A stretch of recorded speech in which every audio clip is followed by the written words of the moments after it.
오늘의 말씀은 누가복음 11장 5절부터 13절까지가 본문입니다. 말씀의 제목은 간청기도입니다. 간청기도. 누가는 예수께서 가르치신 기도, 소위 주기도를 우리에게 소개하면서 기도라는 주제를 가지고 편집의 전망에서 기도에 대한 하나의 이야기를 주기도에 덧붙이고 있습니다. 그것이 바로 간청기도입니다. 우리가 주기도를 통해서 알 수 있는 것처럼 우리의 기도의 우선순위는 하나님의 나라입니다. 하나님 아버지의 이름이 거룩히 여김을 받으시오며 나라가 임하옵시며 뜻이 하늘에서 이루어진 것 같이 땅에서도 이루어지이다. 하나님의 통치, 그 나라가 임하도록 기도하는 것이 무엇보다 기도문의 주기도의 우선순위를 형성하고 있습니다. 하나님을 우리의 아버지로 인식하고 그 하나님을 아버지로 부르며 그분 앞에 나아가 그분과 교제하고 그분을 높여드리는 것이야말로 기도의 본질이라고 할 수가 있습니다. 그러나 이것이 또한 기도의 전부는 아니죠.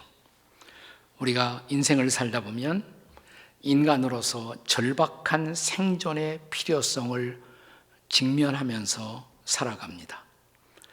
그래서 이러한 필요를 위한 기도, 이 기도를 우리는 절대로 제외시킬 수가 없습니다.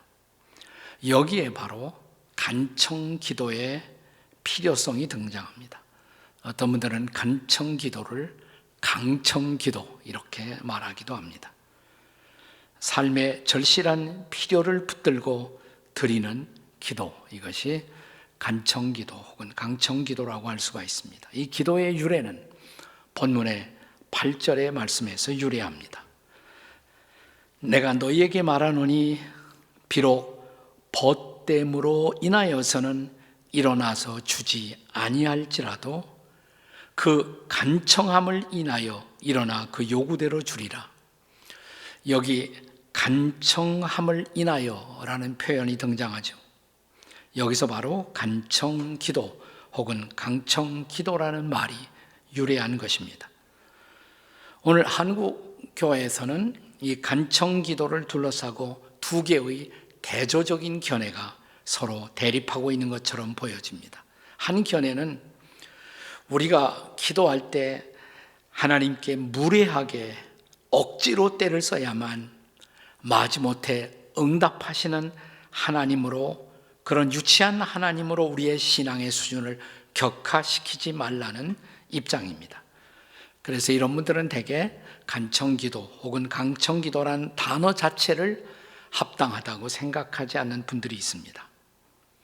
그러나 또 하나의 견해는 인간이 직면하는 삶의 절박함에서부터 죽게 나와 매달리는 기도를 폄하하는 사람들은 아직도 인간 고난의 깊이, 그 고난의 심연이나 혹은 기도의 다이내믹스를 경험하지 못한 사람들 때문이라고 말하면서 이 간청기도의 필요성, 강청기도의 중요성을 여전히 옹호하는 분들이 있습니다. 자, 그런데 본문에서 예수님이 간청기도를 가르친 것은 사실이거든요. 중요한 것은 예수께서 가르치신 간청기도의 본질은 무엇인가라는 사실입니다. 첫째로 간청기도는 부끄러움을 무릅쓰고 드리는 기도라고 할 수가 있습니다. 부끄러움을 무릅쓰고 드리는 기도. 여기 본문 8절에 간청함을 인하여 라는 말이 성경 원어 히라보에는 아나이데이아라는 단어로 되어 있습니다. 아나이데이아. 그런데 이 단어를 영어권에서 영어 성경으로 번역할 때 흔하게 우리가 볼 수 있는 영어 번역은 shameless라는 단어가 등장합니다. shameless, 부끄러움을 모른다는 것이죠. 그런데 요즘 우리가 가장 많이 읽고 있는 NIV 영어 성경에 보면 이것을 담대함으로 번역합니다. boldness, 담대함. 그러니까 이 단어는 그냥 쉽게 부끄러움을 무릅쓰고 드리는 담대한 기도, 이렇게 우리가 흔히 표현할 수가 있을 것입니다. shameless boldness, 부끄러움을 무릅쓰는 담대함. 자, 그러면 본문에 등장하는 사람이 왜 그렇게 할 수가 있었어요? 부끄러움을 넘어서서 담대하게 자기의 것을 구할 수가 있었던 이유, 무엇 때문입니까? 그것은 사실 자기의 필요 때문이 아니었어요. 본문에 보면 친구 때문이었습니다.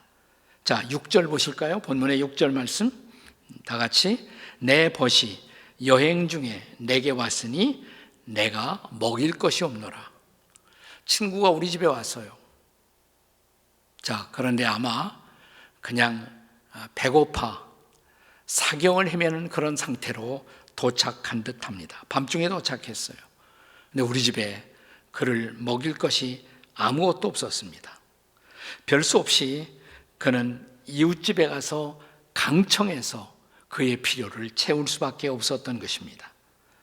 아마도 나 자신의 필요라면 얼마든지 내일 아침까지 기다려서 그 필요를 구할 수가 있었을 것입니다. 그런데 여행 중에 한밤중에 내 집에 찾아온 손님, 그것도 기아 상태에서 참 어쩌면 거의 그 기력이, 에너지가 떨어져가는 이 사람을 보았을 때 그는 그대로 있을 수가 없었던 것입니다. 과거 이 중동 지방에서는, 지금도 그런 경향이 있어요. 중동 지방에 가면 이 중동에서는 사경을 헤매는 나그네를 돌보지 않는 것은 인간으로서의 도리가 아니라는 생각이 지금도 지배합니다. 그래서 손님 대접은 그들에게 필수적인 생존의 의무였던 것입니다. 자, 그래서 5절의 말씀처럼 아쉬운 대로 우선 이 사람에게 필요한 떡 3덩이, 이 떡 3덩이는 가장 기본적인 필요라고 할 수가 있겠죠. 떡 3덩이를 꾸고자 이웃집을 한밤중에 그 문을 두드리게 된 것입니다. 아니나 다를까 예상했던 응답이 찾아왔습니다. 7절입니다. 그가 안에서 대답하여 이르되 나를 괴롭게 하지 말라. 문이 이미 닫혔고 아이들이 나와 함께 침실에 누웠으니 일어나 내게 줄 수가 없노라. 거절당한 거죠. 일단 거절을 당했어요. 그러나 한 번의 거절로 포기할 수 없었던 그는 문을 두드리고 또 두드렸을 것입니다. 마침내 문이 열렸습니다. 그리고 이 비유에 대한 해설을 우리 주님 자신이 전달하십니다. 8절의 말씀을 함께 읽습니다. 다 같이, 내가 너희에게 말하노니 비록 벗됨으로 인하여서는 일어나 주지 아니할지라도 그 간청함을 인하여 일어나 그 요구대로 주리라. 다시 나오죠. 간청함을 인하여. 다 같이, 간청함을 인하여.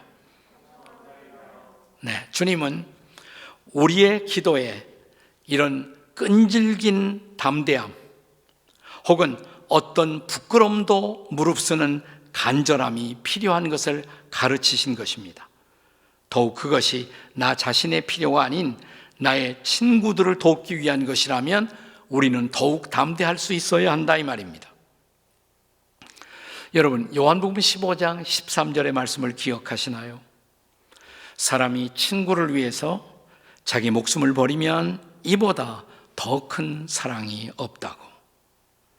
사실 예수님의 십자가는 예수님이 사랑하는 인류라는 친구를 위해서 자신의 목숨을 버린 현장의 십자가가 아니겠습니까? 중보 기도는 이웃들을 향한 큰 사랑의 실천입니다. 자, 우리 주변을 돌아보시면 우리 주변에 떡 3덩이가 없어서 죽어가는 이웃들이 없을까요? 꼭 떡 3덩이의 필요가 아닐지라도 인생의 절박한 문제 앞에서 잠을 이루지 못하고 가슴 아파하는 이웃들이 우리 주변에 보이지 않습니까? 자, 이들을 위한 기도, 이것은 얼마나 필요한 것일까요? 나 자신을 위해서라면 몰라도 이웃들을 위해서 부끄러움을 무릅쓰고 담대하고 간절하게 기도할 필요가 있지 않겠습니까? 자, 오늘 본문의 마지막인 11, 12절에 보면, 자, 이제 예수님이 뭐라고 말씀하세요? 너희 중에 아버지 된 자로서 누가 아들이 생선을 달라 하는데 생선 대신 뱀을 주고, 또 알을 달라고 하는데 전갈을 주겠느냐?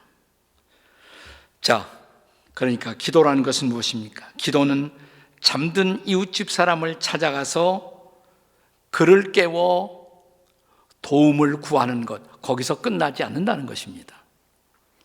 한 걸음 더 나가서 여기서 아버지와 자녀의 관계에서 주님은 기도를 설명하고 계십니다.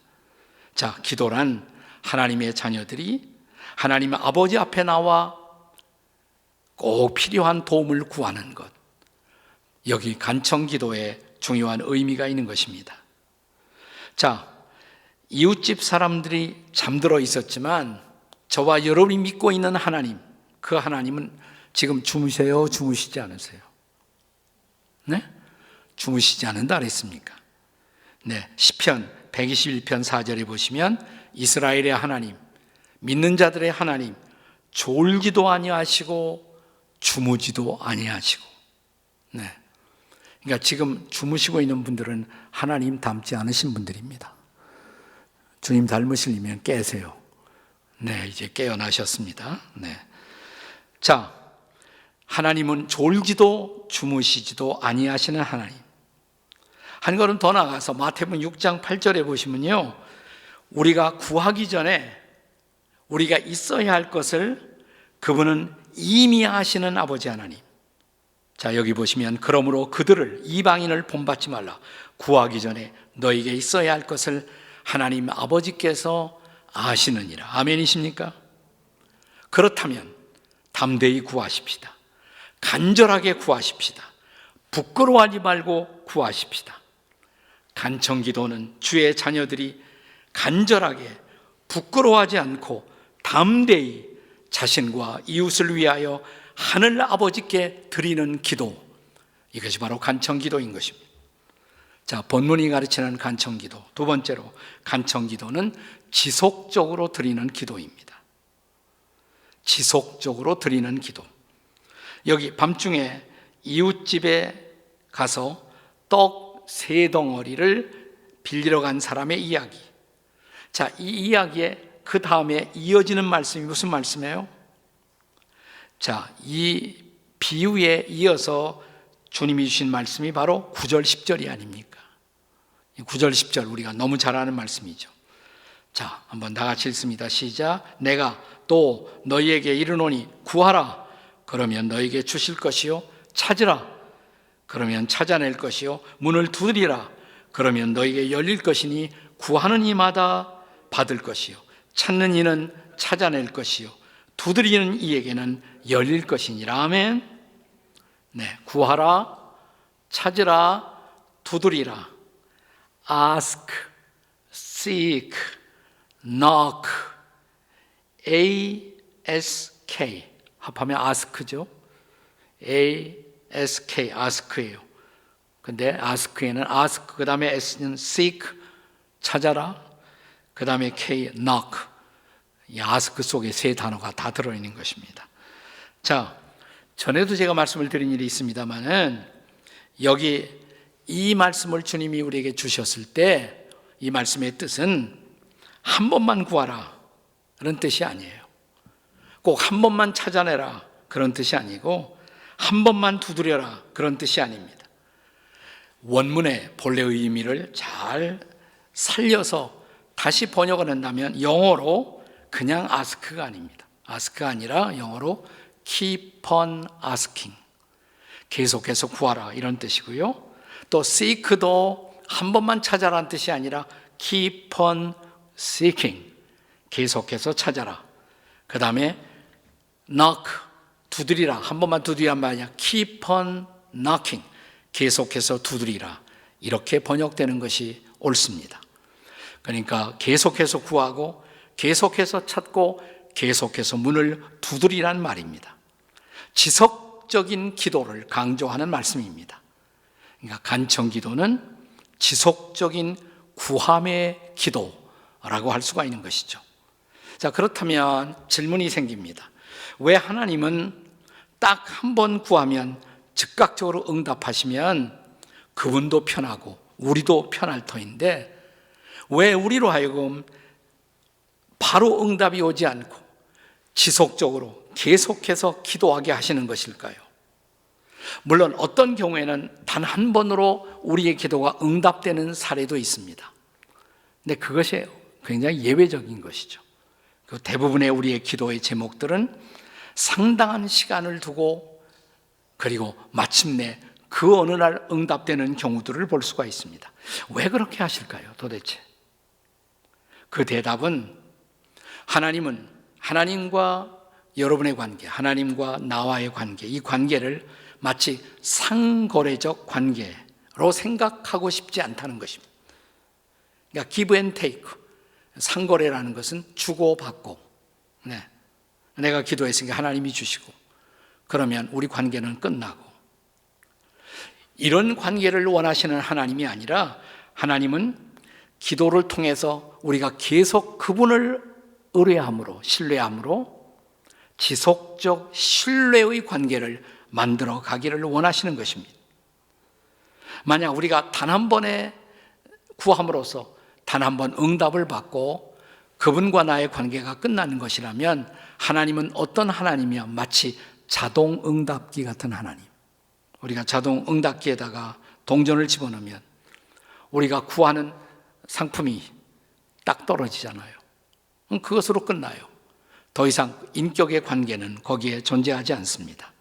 근데 하나님은 자동 응답기 같은 대상이 아니시고 우리와 더불어 인격적인 친구가 되시고 인격적인 아버지가 되기를 원하시는 그런 하나님이십니다. 사랑하는 여러분, 5만 번이나 기도의 응답을 받은 것으로 유명한 분, 누구죠? 그분이?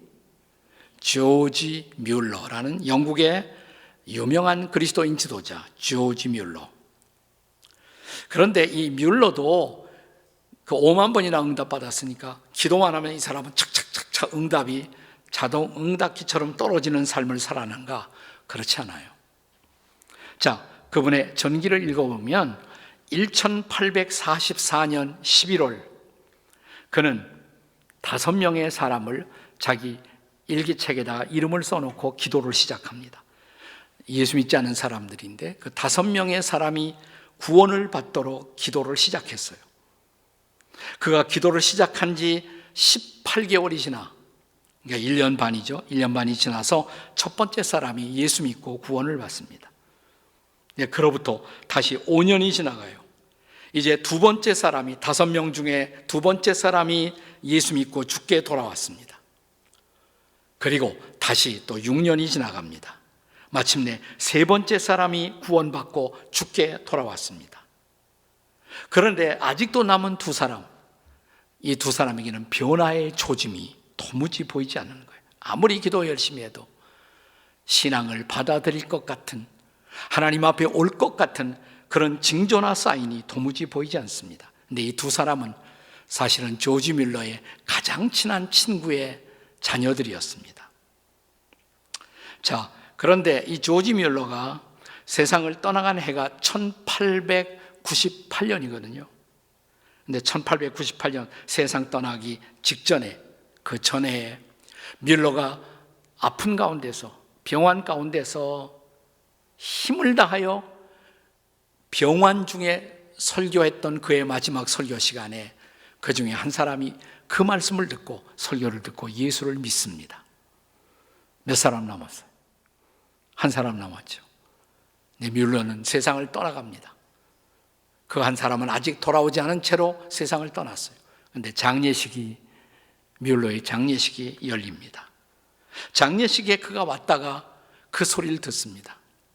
그가 마지막까지 응답받지 못하고 최후까지 기도의 제목을 붙들고 기도했던 사람이 바로 자기라는 것을 알아요. 그리고 마침내 이 장례식을 계기로 해서 그가 예수를 믿습니다. 그리고 변화된 그는 돌아다니면서 이렇게 간증하고 다녔다고 합니다. 내가 바로 뮬러의 최후의 응답이라고, 마지막 기도의 응답이라고. 자, 얼마 기도했다고요? 무려 52년. 생각해 보세요. 52년. 짧은 세월이 아니죠. 그렇습니다. 여기 간청기도의 아름다운 사례를 우리는 볼 수가 있습니다. 간청기도는 하나님의 어떤 특별한 섭리 때문에 계속해서 지속적으로 드리는 기도, 그것이 바로 간청기도인 것입니다. 자, 본문이 가르치는 간청기도의 본질, 세 번째로 간청기도는 최선의 응답을 믿고 드리는 기도입니다. 최선의 응답을 믿고 드리는 기도. 이미 보았습니다만 본문 11절 12절에 주님은 아버지로서 자녀된 우리들에게 좋은 것으로 주시는 분이시다 그랬어요. 자, 어떤 아버지가 자녀가 생선을 달라고 그러면 생선 대신 뱀을 줄 사람이 있겠느냐? 네. 또 알을 달라고 하는데 전갈을 줄 사람이 어디에 있겠느냐? 근데 바로 그 다음에 이어서 주신 말씀이 자, 마지막 절이에요. 13절입니다. 한번 같이 읽겠습니다. 13절 다 같이 시작. 너희가 악할지라도 좋은 것을 자식에게 줄 줄 알거든 하물며 너희 하늘 아버지께서 구하는 자에게 성령을 주시지 않겠느냐 하시니라. 자, 먼저 이 말씀에서 우리가 확인할 것은 하나님은 좋은 것으로 주시는 하나님. 믿으십니까, 여러분? God is so good. 좋은 것으로 주시는 하나님. 야고보서 1장 17절의 말씀을 보세요. 야고보서 1장 17절입니다. 온갖 좋은 은사와 온전한 선물이 다 위로부터 빛들의 아버지께로부터 내려오나니 그는 변함도 없으시고 회전하는 그림자도 없으시니라. 온갖 좋은 선물을 주시는 하나님, 그게 하나님이세요. 자, 우리는 이 말씀과 함께 로마서 8장 32절의 말씀을 함께 기억했으면 좋겠습니다. 같이 읽습니다. 시작. 자기 아들을 아끼지 아니하시고 우리 모든 사람을 위하여 내주시니가 어찌 그 아들과 함께 모든 것을 우리에게 주시지 아니하겠느냐. 아멘. 아들도 주신 하나님, 그분이 줄 수 없는 것이 무엇이겠어요? 그래서 여러분 기억하세요. 하나님은 좋은 것으로, 최선의 것으로 주시는 하나님. 자, 그런데 여기 본문에서 지나치지 말아야 할 중요한 강조점이 있습니다. 13절에 주님은 그냥 좋은 것을 주신다라고 끝난 것이 아니라 그가 주시는 좋은 것 중에 가장 좋은 것, 그게 뭡니까? 성령이에요. 너희에게 성령을 주시지 않겠느냐 그랬잖아요. 그분이 주시는, 우리에게 주시는 좋은 것 가운데 가장 좋은 것, 성령님. 왜 그렇게 하실까요? 그건 문자 그대로 성령, 하나님의 영이야말로 하나님이 우리에게 주실 수 있는 가장 최고의 선물이기 때문입니다. 사실 여러분, 저와 여러분의 기도에 가장 커다란 딜레마가 뭔지 아세요? 우리가 뭐를 달라고 기도하지만 막상 그것이 응답되었을 때 그것이 나에게 좋은 것이 될까 안 될까? 그건 우리가 몰라요. 네. 우리는 무엇이 가장 좋은 것인지조차 모르는 인생을 사실은 살아가요. 자, 그런데 로마서 8장 26절에서 바울 사도가 우리에게 주시는 말씀을 함께 주의 깊게 읽겠습니다. 같이 읽습니다. 시작.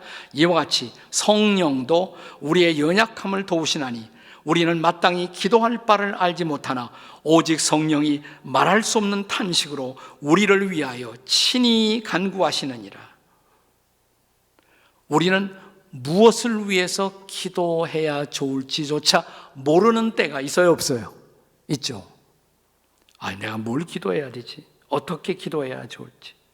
그런데 여기 성령의 역할을 가르치시면서 성령은 말할 수 없는 탄식으로 우리를 위하여 대신 기도해 주신다는 거예요. 이걸 성령의 대도라고 말합니다. 대도. 우리가 무엇을 위해 기도해 좋을지 모를 그때에라도 성령은 오셔서 우리를 대신해서 우리를 위하여 기도해 주신다는 것이에요. 자, 어떻게 기도하실까요? 성령이 우리를 위해서 기도할 때 그 다음 절 로마서 8장 27절이에요. 같이 읽습니다. 시작. 마음을 살피시는 이가 성령의 생각을 아시나니 이는 성령이 하나님의 뜻대로 성도를 위하여 간구하심이라. 아멘. 자, 성령님이 우리를 위해서 기도할 때, 자, 성령님은 하나님의 뜻을 정확하게 아세요. 완벽하게 아세요. 그러니까 성령은 하나님의 뜻이 우리에게 이루어지도록 기도하신다는 말이죠. 그게 최선이죠. 그렇죠? 하나님의 뜻이 우리에게 이루어진다면 그것이 바로 최선이 아니겠습니까? 네. 자, 그 다음에 나오는 유명한 말씀이 로마서 8장 28절입니다. 다 같이 읽겠습니다. 시작. 우리가 알거니와 하나님을 사랑하는 자, 곧 그 뜻대로 부르심을 입은 자들에게는 모든 것이 합력하여 선을 이루느니라. 아멘. 할렐루야. 자, 성령님이 우리를 위하여 기도해 주심으로 내 인생 가운데 하나님의 완벽하신 뜻이 이루어짐으로 나를 둘러싸고 있는 모든 것이 합력하여 뭐예요? 선을 이룬다. 아멘. 그 선은 하나님의 뜻인 것입니다. 그리고 한 걸음 더 나가서 바울은 본문의 맥락에서 우리에게 이루어질 하나님의 선은 바로 우리가 주님을 닮아가는 거룩한 인격의 변화라고 가르칩니다. 사랑하는 여러분, 우리의 간청 기도가 혹은 강청 기도가 그렇게 간절하게 주께 올려졌음에도 불구하고 우리가 원하는 대로 환경이나 상황이 나아지지 않았을지라도 우리가 참으로 기도했다면 낙심치 말아야 합니다. 실망하지 말아야 합니다. 나보다 나를 더 잘 아시는 하나님, 우리보다 우리를 더 잘 아시는 하나님이 내가 생각하는 최선이 아니라, 우리가 생각하는 최선이 아니라 하나님이 생각하는 최선, 전능하시고 전지하신 하나님의 최선, 사랑이고 선이신 하나님이 생각하는 그 하나님의 선이 우리의 인생 가운데 이루어진다라고 약속하신 것입니다. 할렐루야. 그러니까 이 선은 뭐냐? 이것은 궁극적으로 우리를 변화시켜 그분을 닮아가는 놀라운 인격을 이룰 수 있도록 하기 위해서. 네. 자, 이것이 바로 로마서 8장 29절 30절의 마지막 주님의 약속입니다. 같이 한번 읽어보세요. 시작. 하나님이 미리 아신 자들을 또한 그의 아들의 형상을 본받게 하기 위하여 미리 정하셨으니 이는 그로 많은 형제 중에서 맏아들이 되게 하려 하심이라. 30절. 또 미리 정하신 그들을 또한 부르시고 부르신 그들을 의롭다 하시고 의롭다 하신 그들을 영화롭게 하셨느니라. 네. 자, 성령이 우리 인생 가운데 역사하셔서 우리로 하여금 하나님의 아들의 형상, 예수님이죠. 예수님을 본받게 하신다 이 말이에요. 예수님을 닮아가게 하신다. 그것은 우리 인생에서 이루어질 마지막 영화예요. 우리를 부르시고 우리를 의롭다 하신 하나님이 마지막 그 예수님을 닮은 영화로운 존재로 우리를 빚어 그분 앞에 세우시기 위해서 역사하신다는 것입니다. 할렐루야. 그러니까 우리의 상황 속에 그분이 개입하시고 간섭하셔서 마침내 우리를 주님 닮은 영화로운 존재로 주님 앞에 우리를 세워주신다. 그러면 된 거 아니에요. 그러면 된 건 아닙니까?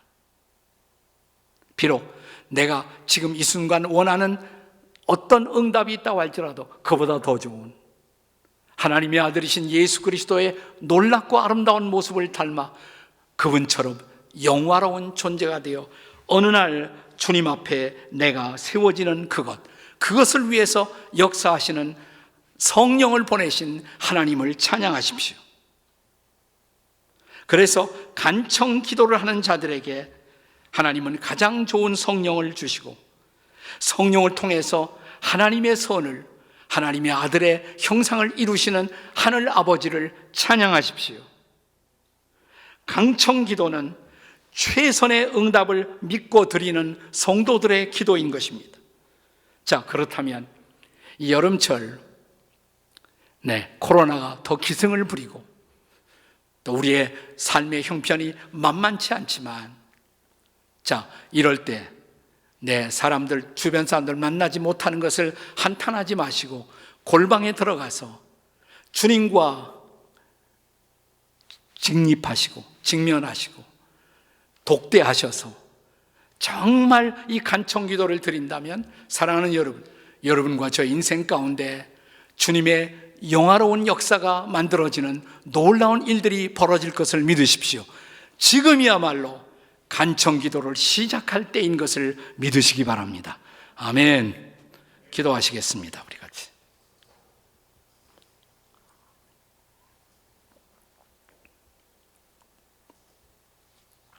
그렇습니다. 코로나가 기승을 부리고 우리에게 사랑하는 이웃들을 마음대로 자유롭게 만날 수 있는 그런 기회와 여건이 주어지지 않았다 해도 이것은 우리에게 기회입니다. 우리가 무릎 꿇어 기도할 수 있는, 간청 기도를 드릴 수 있는 기회입니다. 이 기도로 하나님의 임재를 깊이 경험하시고 성령의 역사를 체험하시고 하나님의 뜻이 우리의 삶 가운데 이루어지도록 우리 주여 부르짖고 함께 통성으로 기도하시겠습니다. 주여 감사합니다. 우리를 주님 앞에 부르시고 오늘 우리로 기도하게 하셨사오니 주님, 이제 우리의 간절한 기도를 받아주시옵소서. 우리의 기도, 우리의 간구의 제목들을 주님 앞에 올립니다. 우리 가정을 위한, 내 사랑하는 자녀들을 위한, 우리의 부모님을 위한, 우리의 사역을 위한 우리의 기도를 드리오니 이 기도를 들어 주시옵소서. 받아 주시옵소서. 이루어 주시옵소서.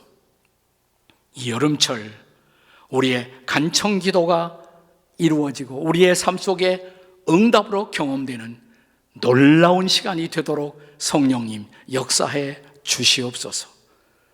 우리의 선한 응답 되시는 주 예수님의 권세 있는 이름으로 기도하옵나이다. 아멘. 아멘.